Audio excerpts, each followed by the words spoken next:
So this is Front End Mentor. I recently completed this challenge, and really I'm just going to talk about kind of my plans going forward in the future a little bit. I really want to work on design skills a little bit more, and this site is brilliant. Just go over to the main page here, and you've just got a list of loads of challenges, and all they do is they give you an image, a bit of a style guide, and say build it really. So I think that's really good practice. When I was doing my web development journey, like learning full time, I was doing about one of these a week, maybe one every other week. And it's something I kind of want to get back into doing. So doing some design challenges like this. I started off with the easy ones. I'm working my way easy to hard, and I've been live streaming these as well. So if you want to come along and check out how I'm doing it, I'm live streaming on Wednesdays at 7:30 GMT or Universal Standard Time. So this one was very straightforward. It was just nice to get back into the swing of things. Center div, some rounded corners, images. It's got a mobile version, so the image for the mobile is actually different.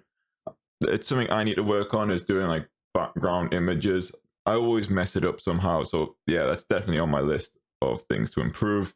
But again, it's just really nice looking over these kind of designs and seeing what looks nice, and then you can start piecing things together for your own work. So this is the version that I created. Like I say, fairly straightforward. I did do it slightly differently in the fact that I built it for mobile first. That's totally fine. Maybe needs a little bit less space along the top, but otherwise that's pretty decent. It's got the hover kind of focused on the button as well. But rather than doing a breakpoint at 1440 pixels, I thought it looked a little bit bizarre when it got a lot bigger.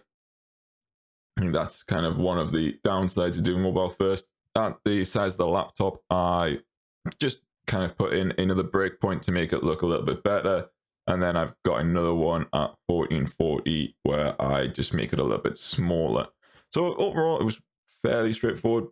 A few things that could probably do with improving. As I said, the background image wasn't brilliant. Maybe a little bit more work on alignment and things like that.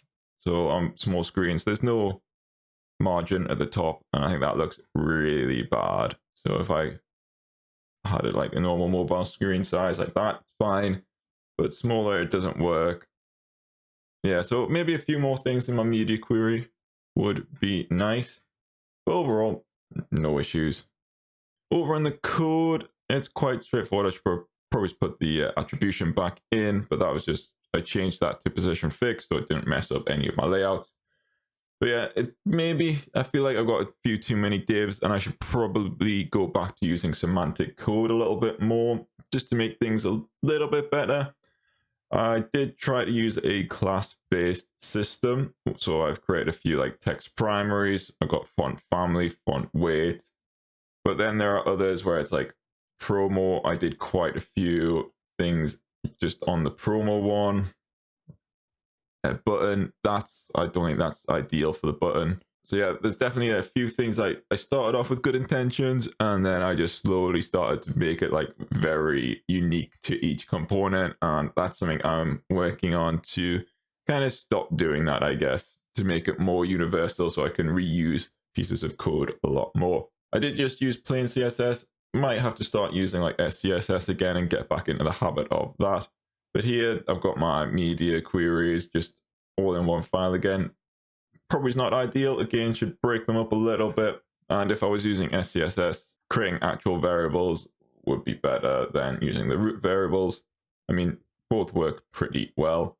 Naming conventions, I prefer using like primary color 1, 2 and stuff like that, because before I was just naming it what the color was, which is really bad practice.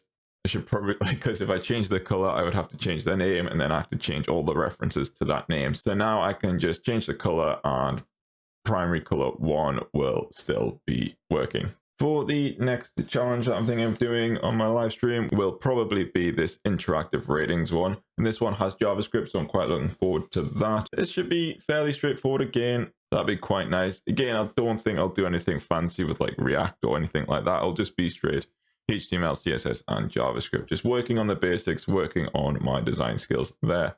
But I'll have both of these linked down below, the front end mentor as well, if you want to go check them out. As I said, great resource for learning and just getting hands-on experience with building websites, especially if you struggle to come up with ideas.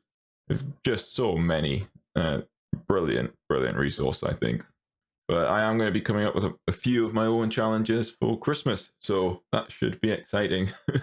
No idea how I'm going to do that yet. I know this was a bit of a quick and short video and a bit bizarre, I guess, just talking about front-end mentor, but I just kind of wanted to give you an idea of where I'm heading at with some of my web development progress and kind of things that I'm trying to work on, because I've still got a lot to learn. I'm still working through the Odin project, but it's taking some time wrapping my head around some things there. And I'm also trying to learn a little bit of Vue at the minute, so I'm a little bit divided between things going on, but I do want to continue developing my skills with just CSS and JavaScript and working on basics and making sure I understand everything. Let me know in the comments down below if you've tried front-end mentor before, what are your thoughts, and is there any one challenge that you have struggled with? If you have enjoyed this strange video, please make sure you hit that like button, and if you want to see more, hopefully less bizarre videos in the future, then please subscribe. I hope you all have a nice day. I'll catch you later.